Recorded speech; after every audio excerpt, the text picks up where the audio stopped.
Привет, друзья! Сегодня в Германии за ее пределами сразу несколько тем вызывает горячее обсуждение. Что скрывается за новым бюджетом Ларса Клинболя СДПК и почему контролеры предупреждают о рисках для будущего страны? Как в автомобильной промышленности Volkswagen обгоняет Tesla и меняет баланс сил на рынке электромобилей? Чем грозит пересмотр налога на наследство для состоятельных семей и простых граждан? В Соединенных Штатах Америки готовят соглашение, которое решит судьбу TikTok, а в Германии обсуждают новый закон о военной службе и проверяют качество доставки посылок крупными почтовыми операторами Германии. Все это, как и по несколько раз в день, разбираю в одном выпуске, и каждое событие напрямую касается миллионов людей. Оставайтесь до конца, впереди самое интересное. Подписывайтесь на канал, чтобы не пропустить важные последние новости Европы и Германии. Итак, Федеральная счетная палата Германии критикует план бюджета, представленный министром финансов Ларсом Клинболем.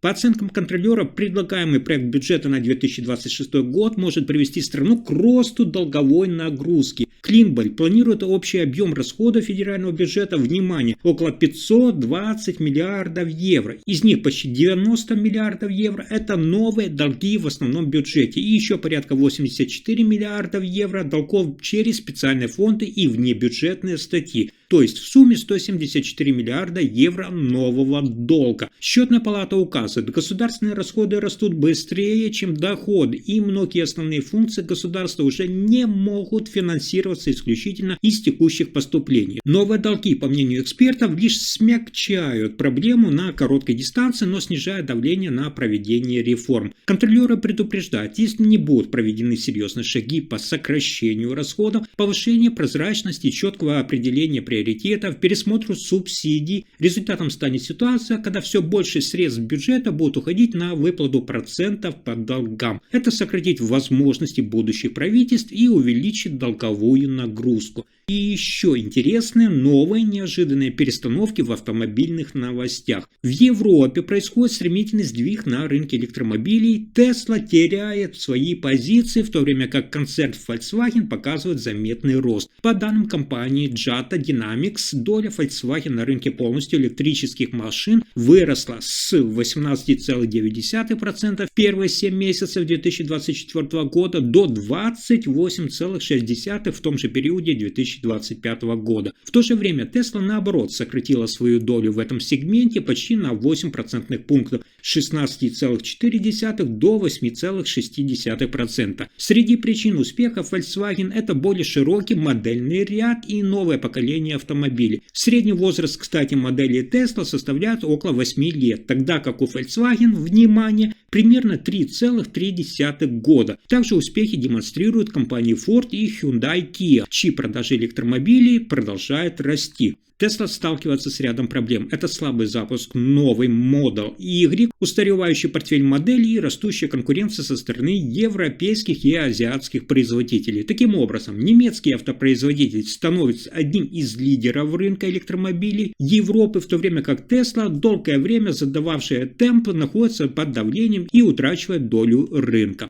А далее новость из-за океана, на которую стоит обратить внимание. В Соединенных Штатах Америки, по данным администрации, готовится подписание соглашения, которое позволит видеоприложению TikTok продолжить свою работу при условии передачи контроля над американскими операциями новым компаниям с большинством акций в руках именно местных инвесторов. Согласно плану, новая структура управления будет включать совет директоров из 7 человек, 6 из которых именно граждане США. Один представитель компании владельца ByteDance и, внимание, ByteDance сохранит менее 20% акций в новом объединенном предприятии, контролирующем TikTok в Америке. Еще одна ключевая деталь – это все данные американских пользователей приложения будут храниться в облачных хранилищах компании Oracle на территории Соединенных Штатов Америки. Алгоритм рекомендации контента, который ранее находился под влиянием именно ByteDance, должен быть обезопасен, адаптирован и управляться в Соединенных Штатах Америки, вне контроля китайской материнской компании. Законодательство Соединенных Штатов Америки требует, чтобы ByteDance либо продала американские активы TikTok, либо столкнулась с запретом приложения в стране. Принято решение, что соглашение будет подписано в ближайшие дни. Однако в Конгрессе уже звучат предупреждения. Представители требуют гарантий, что сохранение хоть части влияния ByteDance не привело к тому, что алгоритм будет использоваться для государственной пропаганды или влияния на общественное мнение.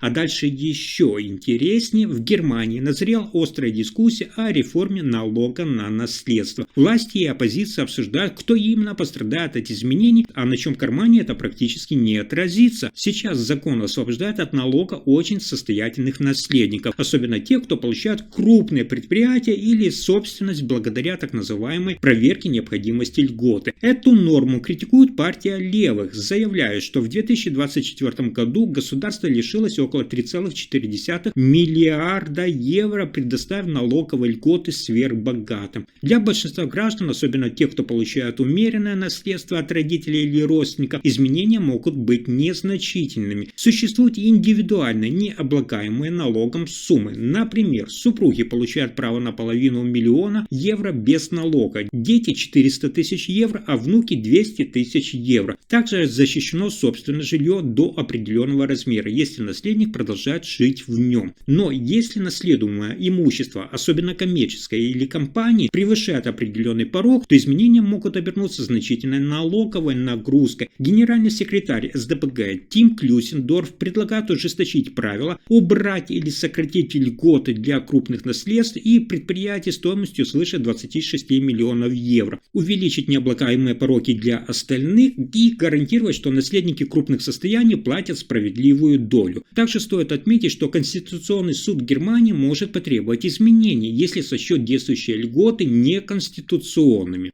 И это еще не все. В Германии зафиксировали заметный рост интереса к службе в Бундесвере. По данным Министерства обороны, число новобранцев и добровольцев увеличилось примерно на 28% по сравнению с прошлым годом. На 21 июля этого года поступило, внимание, около 13 750 новых контрактов, как среди контрактников, так и среди тех, кто добровольно вступает в воинскую службу. Активно растет и интерес к военной службе среди молодежи. Добровольцы составляют заметную долю. Министр обороны Борис Писториус озвучил планы нового закона о военной службе, который предполагает добровольную основу, но с обязательной регистрацией через онлайн-анкеты и возможностью обязательной медико-военной и психологической оценки с 2027 года. Цель – это, внимание, привлечь до 15 тысяч человек служащих в рамках военной службы ежегодно. Генерал-инспектор Бундесвера Карстен Брюер отметил, что компания по повышению осведомленности и изменившаяся международная обстановка способствует росту интереса. Сейчас в рядах Бундесвера служат примерно 183 100 человек, что на несколько тысяч больше, чем в аналогичный период прошлого года. И еще одна важная новость, которая показывает реальную обстановку с доставкой посылов в Германии. В Германии крупный тест службы доставки показал серьезные недостатки премиум-сервиса. Проверялись такие компании, как DHL, Hermes, UPS, DPD и GLS по ключевым критериям: скорость доставки, надежность и качество сервиса. Результаты оказались для многих заказчиков неприятными. Тестовая посылка должна была быть доставлена в пятиэтажное здание без лифта на 5-й этаж. Только одна компания Hermes добросовестно поднималась по 82 ступенькам и вручила посылку лично. Все остальные, в том числе UPS, DHL, DPD и GLS, либо доставляли до ближайшего пункта доставки, либо вовсе не поднимались. UPS компания, часто воспринимаемая как премиум-поставщик, выступила особенно плохо. Одна из экспедиций UPS доставщика завершилась у ворот дома. Он отказался подниматься в квартиру, когда получатель не спустился. В других попытках UPS не стала звонить в дверь, а сразу относила посылку в пункт самовывоза. По итогам 15 тестовых доставок лишь 7 посылок были вручены получателю лично. Время на доставку. Средняя длительность выполнения заказа у UPS примерно 1,8 дня, у DHL около 1,5 дня, у Hermes лучшая оценка 1,2 дня. Эксперты указывают, проблемы связаны с тем, что курьеры, перегруженные заданиями, вынуждены работать в условиях нехватки времени, и компании все чаще перекладывают последние этапы доставки на субподрядчиков. Таким образом, тест показал, что премиум рейтинг не гарантирует премиум качества. Потребители должны быть внимательны при выборе службы доставки, цена не всегда отражает реальную надежность и удобство. Если информация оказалась полезной, ставьте лайк, подписывайтесь на канал и делитесь видео. Спасибо за просмотр.